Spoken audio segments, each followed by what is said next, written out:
Vamos fazer agora a resolução dos exercícios da trilha, que é sobre as grandezas vetoriais da eletrostática. Uma aula para o terceiro ano do ensino médio de física, e o assunto é força e campo elétrico. Primeiro exercício tem um primeiro parágrafo de contextualização, aí em seguida ele apresenta uma figura e informa, alguns dados para poder resolver o exercício.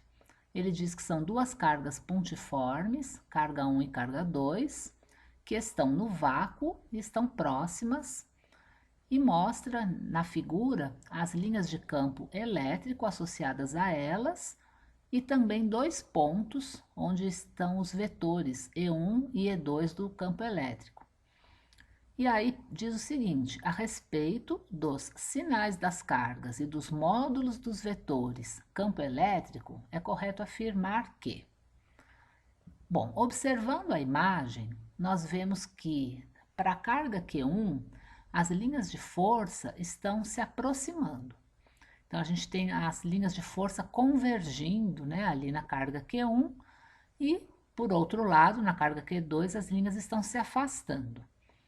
Quando a gente tem linhas se afastando da carga, isso daí é o que a gente usa para representar os campos de cargas positivas. Então, já sabemos que a carga Q2 precisa ser positiva e as cargas se aproximando indicam carga negativa, portanto, a Q1 é negativa.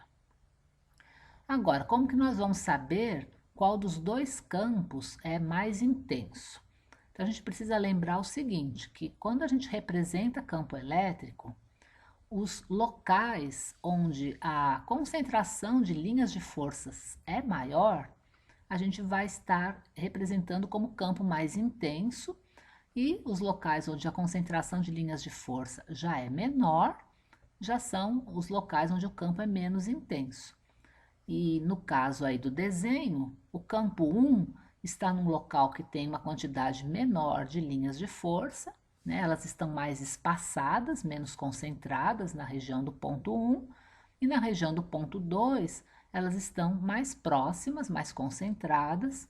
Portanto, na região do ponto 2, a gente tem o campo mais intenso, e no ponto P1, a gente tem um campo menos intenso. Por isso que a resposta correta é a letra D.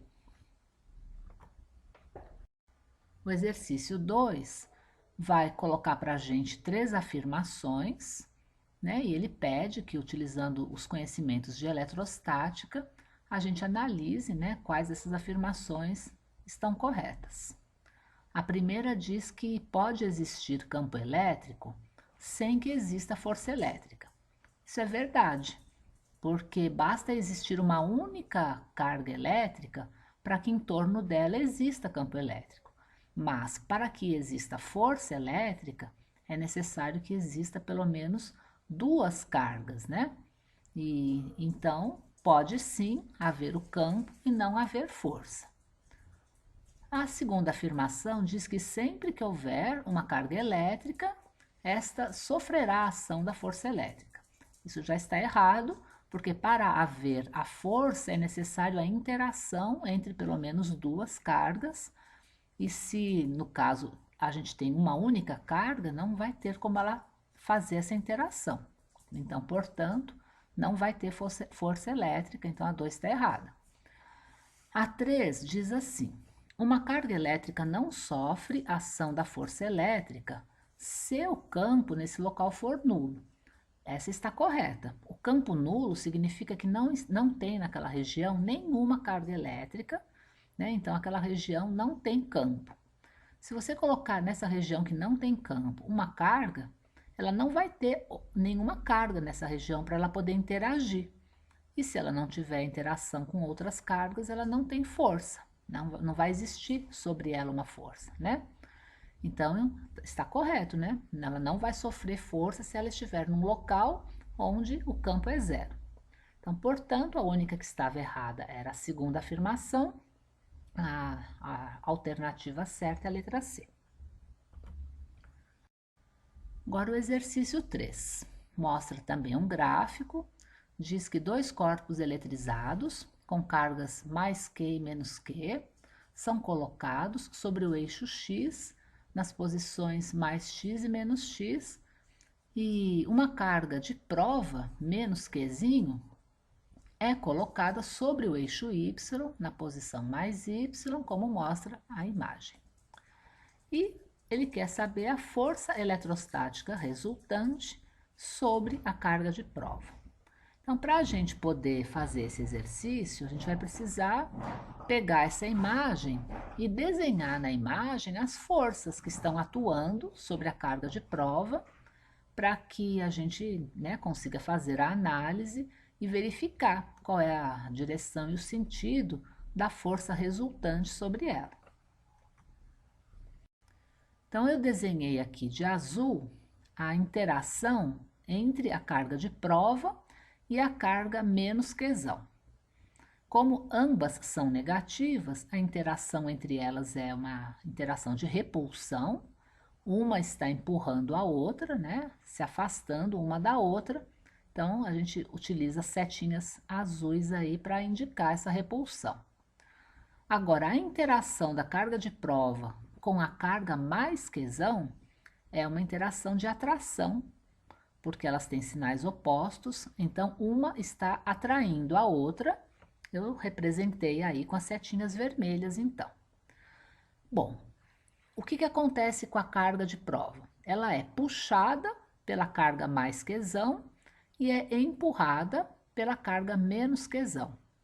Então, no lugar onde ela está, né, ela recebe essas duas forças, e essas duas forças juntas vão resultar numa força total que eu desenhei de amarelo, que é o que a gente chama de força resultante. Para a gente saber a direção e o sentido dessa força resultante, nós fazemos aquela regra do paralelogramo, na qual a gente traça as paralelas, né? Então, vou fazer a paralela da forcinha azul, a paralela da força vermelha. No ponto em que essas linhas se cruzarem, eu vou ligar, né? Ligar o ponto de onde as forças saíram até o ponto em que as linhas tracejadas cruzaram e está ali representada a força resultante. Como a gente tinha a carga menos Qzinho, né, na mesma distância das duas cargas que estão no eixo X, e as duas cargas no eixo X têm o mesmo valor, apenas o sinal contrário, a gente sabe que essas forças, tanto a vermelha quanto a azul, elas têm intensidade igual, né? Só a direção e o sentido que é diferente. Mas, se a gente for analisar pela fórmula da lei de Coulomb, a distância do menos Qzinho até o mais Qzão é a mesma distância dele até a outra carga, né, o menos Qzão. E aí os valores, então, são iguais. Na hora que a gente vai fazer a regra do paralelogramo ali, a gente chega numa força, então, horizontal e para a direita. O exercício 4 fala que a gente tem uma carga elétrica de 12 vezes 10 a menos 6 coulombs e diz que ele quer saber a intensidade do campo elétrico que essa carga produz sobre uma carga de prova que está localizada na distância de 0,3 metros e informa ali o valor do K.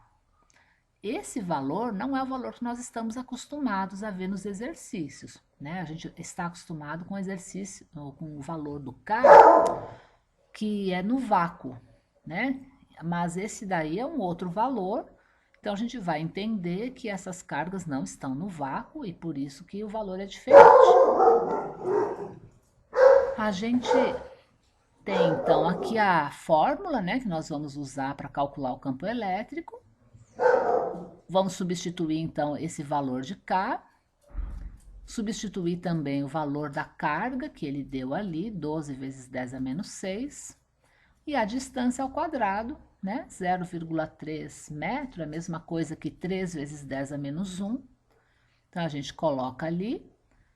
Eu deixei escrito assim, né?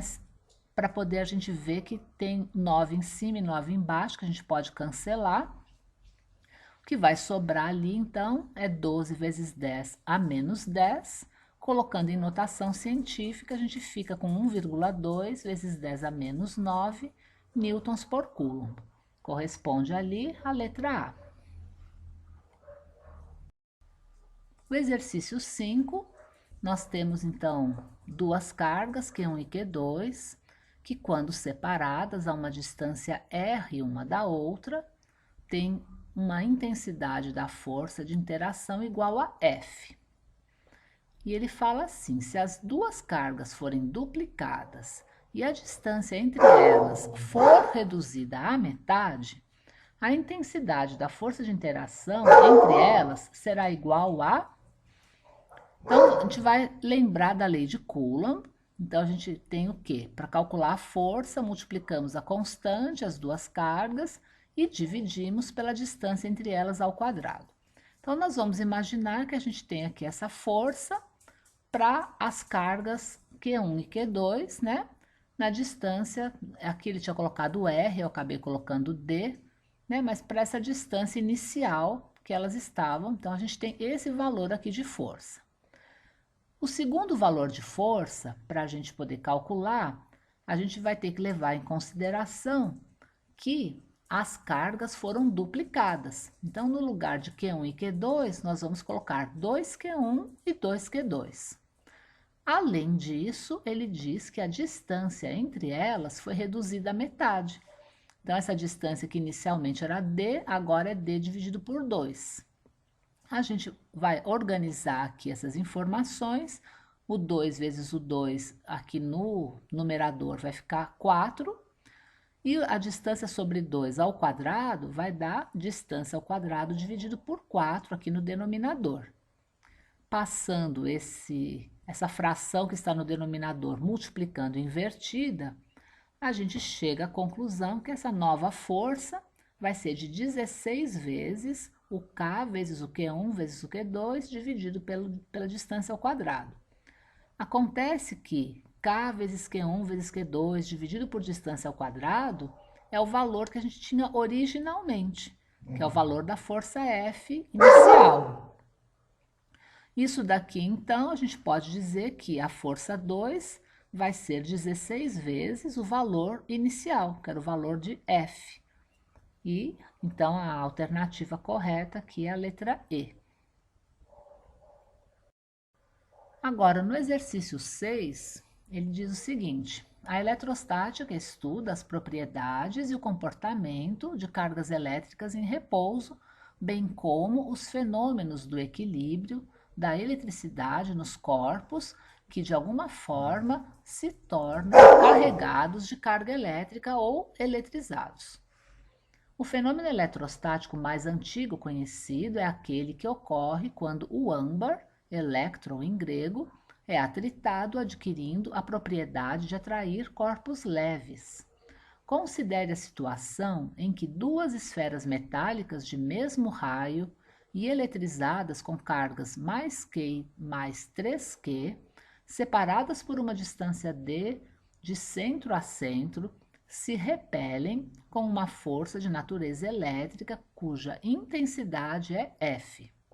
Em seguida, as esferas são colocadas em contato e afastadas por uma distância de centro a centro igual a 2D. Podemos afirmar que na situação final as esferas irão... Daí temos aqui algumas opções. Bom, agora, para a gente poder ver aqui qual vai ser a correta, a gente vai precisar descobrir o que vai acontecer com a força entre as esferas após o contato. Então, antes do contato, como era a força, e após o contato, como que vai ficar essa força entre elas. Então, antes do contato, a gente tinha uma esfera com carga Q e a outra com carga 3Q. A distância era D entre elas. Então, substituindo na lei de Coulomb aqui, nós vamos ter a força de 3 vezes K vezes Q vezes Q dividido pela distância ao quadrado. Após o contato, o que vai acontecer? As cargas têm o mesmo tamanho. Então, quando elas se entrarem aqui em contato, elas vão dividir igualmente a carga total, que seria a carga somada das duas. Como a carga somada delas vai dar 4Q, ao final, do contato, cada uma vai dividir a carga e vai ficar com 2Q cada uma. Agora, então, a força entre elas, a gente vai calcular considerando que a carga de cada uma é 2Q e a distância, de acordo com o que ele informou aí no enunciado, depois do contato, elas vão ficar afastadas na distância de 2D. Então, a nova força entre elas vai ser calculada dessa maneira. A constante, cada carga agora com o valor de 2Q na distância de 2D. Fazendo então aqui, organizando isso aqui na lei de Coulomb, a gente vai poder cancelar o 4 de cima com o 4 de baixo, e a força 2, que seria a força após o contato, vai ficar escrita dessa maneira aqui embaixo, K vezes Q, dividido por distância ao quadrado. Comparando com a força 1, que seria a força antes do contato, que nós calculamos ali em cima, essa força 2 representa 1/3 do valor que era a força 1. E por isso, a resposta correta é a letra B, que fala que a força entre elas vai ser uma força de repulsão com intensidade 1/3 do valor inicial. E é uma força de repulsão, sim, porque como cada uma vai ficar com 2Q de carga, são cargas de mesmo sinal, então elas vão se repelir. O exercício 7 diz que nós temos duas cargas, uma de 4 microcoulomb e outra de menos 5 microcoulombs, e elas estão separadas por 3 centímetros no vácuo. Elas são postas em contato e após separadas no mesmo local por 1 centímetro. Qual o sentido e o valor da força eletrostática entre elas após o contato? Bom, então, novamente, após o contato, os objetos irão repartir entre si a carga total. Nesse exercício, ele não fala que os objetos são do mesmo tamanho, então nós vamos precisar assumir que eles são do mesmo tamanho, porque a gente não tem nenhuma informação, então imaginando que sejam iguais, cada um vai ficar com metade da carga. A carga total era de 4 microcoulombs, menos 5 microcoulombs, Somando então as duas, a gente vai ter um total aí de menos 1 microcoulomb. Então, como é menos 1 a carga total, e vai precisar dividir pelas duas, cada uma vai ficar com menos meio microcoulomb de carga. Bom, aí a gente já sabe que são duas cargas negativas, portanto, vai haver repulsão entre elas. Precisamos apenas descobrir agora o valor dessa força de repulsão. A gente vai utilizar então a lei de Coulomb para poder calcular essa força entre elas. O valor do K ele informou, 9 vezes 10 a nona. Cada carga tem meio microcoulomb de intensidade.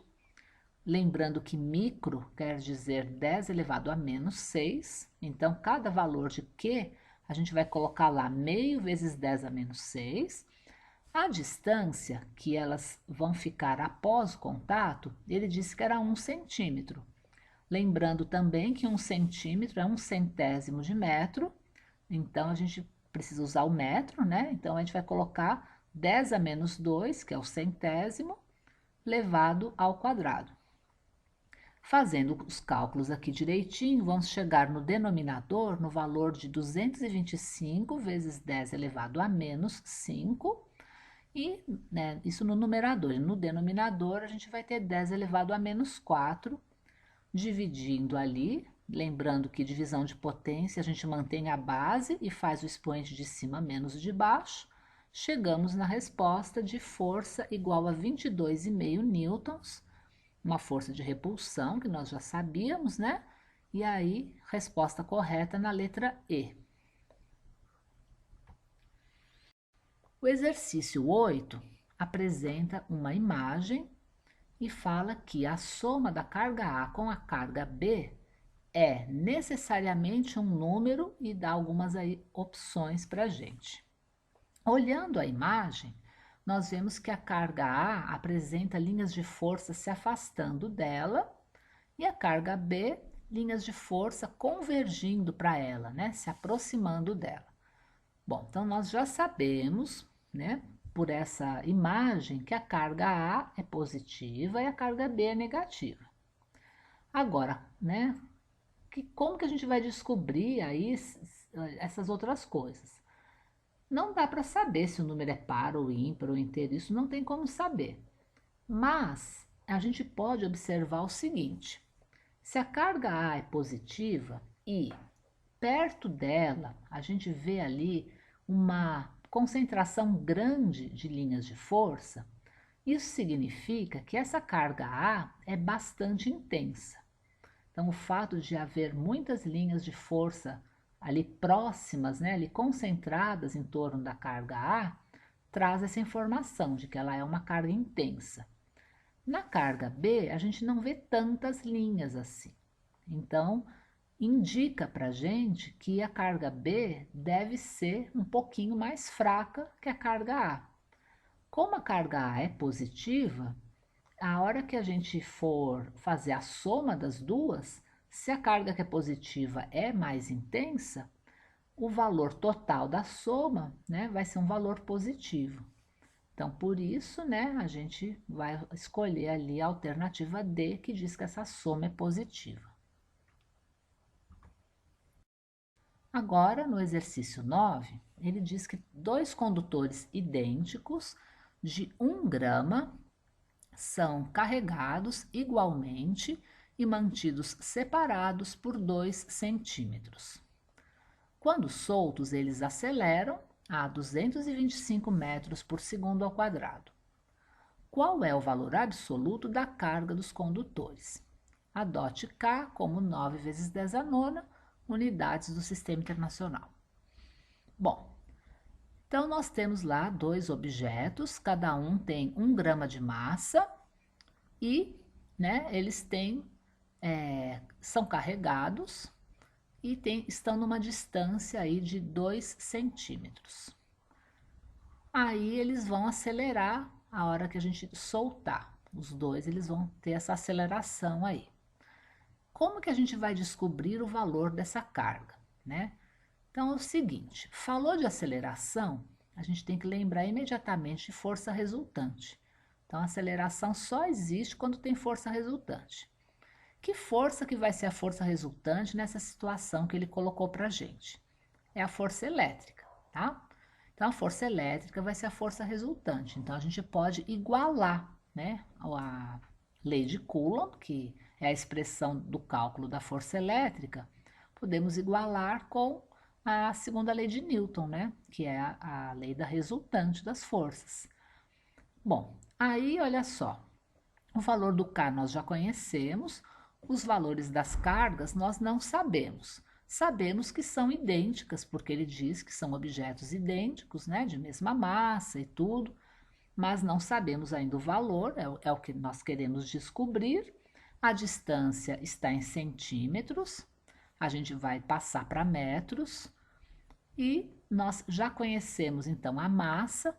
1 grama é 1 milésimo de quilograma, então no lugar da massa a gente não vai escrever 1, porque nós precisamos escrever a massa em quilogramas.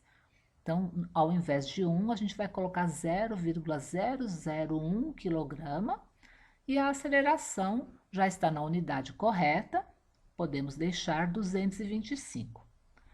Fazendo os cálculos ali, né, passando o 0,02 ao quadrado, multiplicando lá para a direita, isolando o valor da carga Q vezes Q ali, né, que dá Q ao quadrado, a gente vai chegar na resposta, que é 10 elevado a menos 7 coulombs.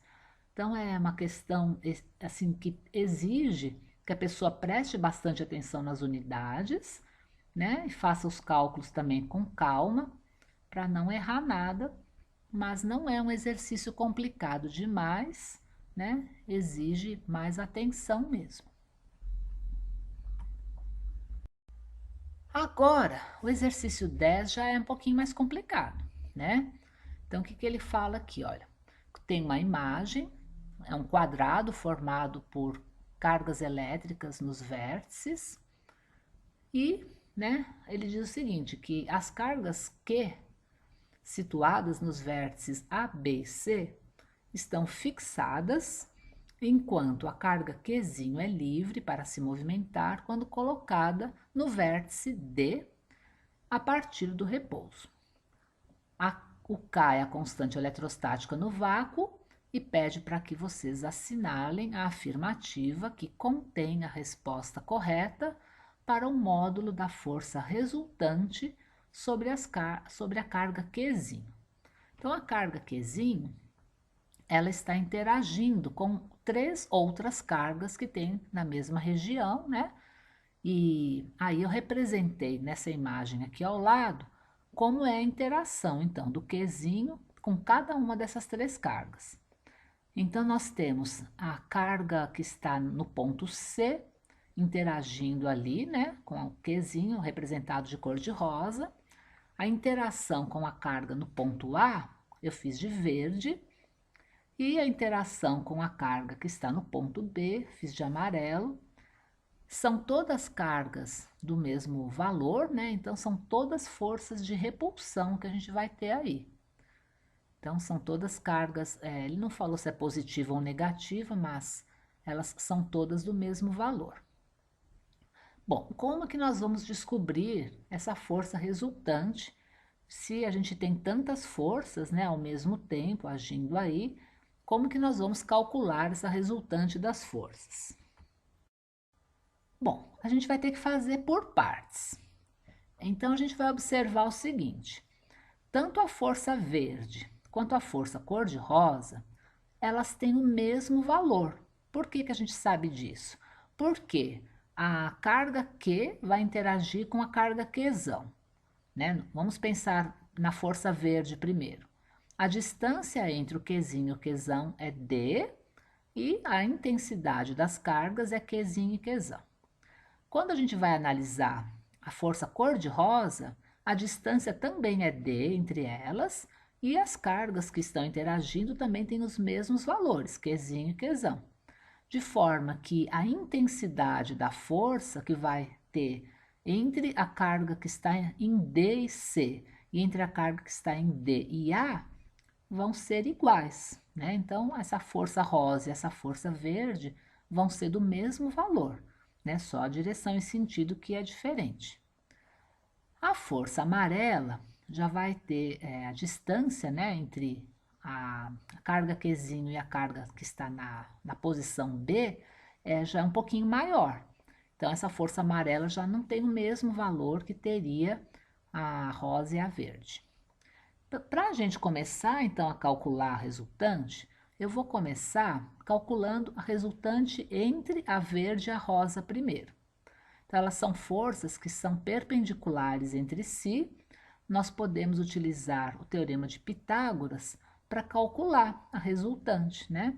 Nós temos ali como se fossem os dois catetos e utilizando o teorema de Pitágoras, a gente consegue calcular a hipotenusa, que no nosso caso vai ser a resultante entre a força rosa e a força verde. Então, para calcular a primeira parte, né, que seria a resultante só dessas duas, a gente vai aplicar ali o teorema de Pitágoras e, né, vamos somar então as duas forças ali, tirar a raiz delas, né? Então, só como está mostrado aí no esquema. E essa resultante, então, vai ficar sendo igual a raiz de 2 vezes a constante eletrostática, vezes Qzão vezes Qzinho, dividido pela distância ao quadrado. Então, após a gente, né, fazer com atenção ali, aplicar o teorema de Pitágoras, a gente chega nesse valor aí para ser a resultante só da soma da cor de rosa com a verde. Uma vez que a gente chegou nesse valor, né, da soma dessas duas, a gente agora vai pegar essa e somar com a amarela. Então, a gente vai, para somar com a amarela, a gente não precisa fazer Pitágoras nem nada, porque a amarela vai estar na mesma direção dessa resultante 1, que nós já calculamos, né? Então, a resultante da rosa com a verde vai ser exatamente ali na diagonal, que é a mesma direção da força amarela. De forma que, para poder terminar de calcular a resultante, a gente vai fazer só a soma, né, dessas duas. E isolando ali, a gente precisa lembrar também o que significa essa distância, esse desão, né? Esse desão também a gente vai utilizar ali teorema de Pitágoras para achar. Então, é um exercício que utiliza bastante o teorema de Pitágoras, como vocês podem ver. Né? A gente utilizou para calcular a resultante 1 e a distância desão a gente também vai utilizar o teorema para poder descobrir o valor. Então, o valor do desão vai ser igual a raiz de 2 vezes desinho. Esse valor do desão nós vamos substituir ali no denominador da força amarela para poder somar tudo e chegar num valor de força resultante total. É um exercício bem trabalhoso, a gente tem que fazer, né, com bastante calma, né, até conseguir chegar no valor que tem a letra B, né, que é das opções que tem ali, é a correta. Então, mas é um exercício bastante matemático, né? A gente tem assim, tem que saber física para fazer, mas depois é realmente bastante cálculo.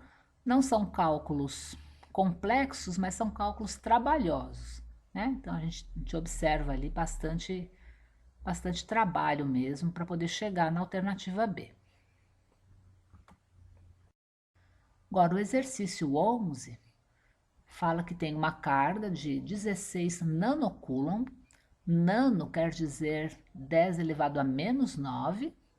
Então, temos lá a carga Q1 de 16 nanocoulombs e ela está posicionada na origem desse gráfico que é mostrado abaixo. E temos uma segunda carga de menos 25 nanocoulomb colocada sobre o eixo Y, numa distância de 3 metros da origem, conforme mostra aí a figura, né? Uma distância para baixo, então a carga Q2 está abaixo da carga Q1. Sabendo que a constante eletrostática é 9 vezes 10 a nona, lá as unidades do SI, a intensidade do campo elétrico resultante no ponto P sobre o eixo X, numa posição B, né, de 4 metros ali da origem, em newtons por coulomb, é de aproximadamente. Então, olha só, ele informou para a gente os valores das duas cargas, as posições em que elas estão ali naquele gráfico, né? Naquele eixo cartesiano, e quer que a gente descubra o campo elétrico resultante da ação, né, da influência dessas duas cargas lá no ponto P. E esse ponto P, então, ele está na distância de 4 metros ali da carga 1 e na distância de 5 metros da carga 2. Como que a gente sabe dos 5 metros? É Pitágoras de novo, né? Ele falou que o Q2 está na distância de 3 metros da origem e o ponto P está na distância de 4 metros da origem, fazendo ali, aplicando o teorema de Pitágoras, descobrimos que a distância do Q2 ao ponto P é de 5 metros. Então, nós temos essas informações e precisamos descobrir o campo resultante, né, da ação das duas cargas ali no ponto P. Para poder calcular o campo resultante, vamos calcular cada campo primeiro, né? Então, o campo elétrico vermelho, que é a influência da carga Q1, fazendo ali a substituição da constante eletrostática, da carga, da distância do ponto até a carga, nós chegamos no valor de 9 newtons por coulomb. Então, essa é a influência, né, é o valor da influência da carga Q1 no ponto P. Agora, a carga Q2 também está influenciando essa região, então a gente vai descobrir agora quanto que é a intensidade do campo que a carga Q2 gera no ponto P. Fazendo a substituição ali da constante eletrostática, da carga e da distância do ponto P até a carga 2, chegamos no mesmo valor. Então, tanto a carga Q1 quanto a carga Q2 geram no ponto P campos de 9 newtons por coulomb. Mas, né, a gente precisa descobrir aí o valor total agora. E esse valor total não é uma soma simples, porque são vetores, né? Então, a gente tem o vetor E horizontal para a direita, o vetor vermelho, né? O vetor azul já é na diagonal ali para a esquerda, descendo. E a gente precisa agora calcular o vetor elétrico, campo elétrico resultante desses dois aí. Como o ângulo ali entre os dois campos não é um ângulo de 90 graus, a gente vai usar a lei dos cossenos para poder fazer o cálculo. E aí a gente precisa descobrir o cosseno daquele ângulo, né? Porque para usar a lei dos cossenos, a gente tem que saber o valor do cosseno do ângulo. O cosseno do ângulo entre o campo vermelho e o campo azul, ele é a mesma coisa que o cosseno do ângulo que forma o campo azul com o x. Então, vamos pegar ali o eixo x, né? A gente tem ali o campo azul formando um ângulo com o eixo x. E esse ângulo tem o mesmo cosseno que o cosseno do ângulo que seria entre o campo vermelho e o campo azul. Então, a gente sabendo disso, aí a gente já, com as informações que a gente tem ali das distâncias, naquele triângulo, né? A gente pode tirar o valor do cosseno desse ângulo aí que o vetor azul forma com o eixo x. E esse valor aí é 4/5, né? Lembrando que cosseno é o cateto adjacente dividido pela hipotenusa. Então, esse valor aí para o ângulo formado entre o campo azul e o x vai dar 4/5. Aí a gente pode substituir isso ali na fórmula da lei dos cossenos para poder descobrir então o valor do campo elétrico resultante da ação dessas duas cargas no ponto P. Então o valor corresponde aí a quase 5,7, né, newtons por coulomb. Agora o último exercício diz que nós temos duas pequenas esferas separadas por uma distância de 30 centímetros e que as duas esferas repelem-se com uma força de 7,5 vezes 10 a menos 6 newtons, e considerando que a carga elétrica das duas esferas é de 20 nanocoulombs, a carga elétrica de cada esfera é, respectivamente. Então vamos lá. A gente tem aqui o valor da soma, né? A soma das cargas elétricas. Então, a gente sabe que o total de carga, né, é 20 nanocoulombs. E ele quer saber quanto que é cada uma delas. E aí, nas alternativas, né, tirando a letra C, que não daria para ser de jeito nenhum, porque a soma não tá dando 20, né? As outras todas, a soma dá 20, mas aí a gente tem que descobrir qual delas que é a correta. Então, o que a gente tem de informação nesse exercício? Tem a distância entre as cargas, está dada em centímetros, mais uma vez a gente vai precisar passar isso para metro. Depois temos a força entre elas e sabemos que a soma dessas cargas é 20 nanocoulombs. Então, esses são os dados que nós temos e a gente vai precisar utilizar essas informações para descobrir o valor de cada uma. Olha só, então, a gente vai também considerar que essas cargas estão no vácuo. Ele não falou, mas a gente vai precisar utilizar o valor do K. Como ele não disse nada, a gente vai assumir que é 9 vezes 10 a nona, que é o valor do K no vácuo. Bom, nós já sabemos o valor da força, o K e a distância. Então, com essas três informações, nós conseguimos descobrir quanto que é o valor das cargas multiplicadas. Então, se a gente substituir ali na fórmula da força, o valor da força, o valor do K e o valor da distância, a gente vai ter, né, como resultado, o valor do Kzão, do Qzão vezes o Qzinho. Então, o valor que a gente chega ali é de 75 vezes 10 elevado a menos 18 coulombs ao quadrado. E nós já sabíamos, de acordo com o enunciado, que a soma das cargas tinha que dar 20 vezes 10 a menos 9 coulombs, né? Então, a soma tinha que dar 20 vezes 10 a menos 9 e nós descobrimos que a multiplicação tem que dar 75 vezes 10 a menos 18 coulombs quadrados. Aí, pessoal, a gente vai precisar utilizar só matemática, uma matemática trabalhosa um pouquinho aí, né? Porque nós temos duas equações com duas incógnitas. Então, nós sabemos que a soma das cargas é aquele valor ali de cima, né? 20 vezes 10 a menos 9, e que a multiplicação delas é de 75 vezes 10 a menos 18. Então, a gente vai isolar uma delas, fazer a substituição na outra fórmula e, né, a hora que a gente faz a substituição do valor do Qzão, né, no lugar do Qzinho, a gente vai acabar saindo ali numa equação do segundo grau para poder descobrir o Qzinho. Fazendo com paciência e atenção, né, essa expressão aí, a gente consegue descobrir que o Qzinho poderia ser 15 vezes 10 a menos 9 ou 5 vezes 10 a menos 9. E se for, no caso, se o Qzinho for 15, aí a gente já sabe que o Qzão vai ser 5, né?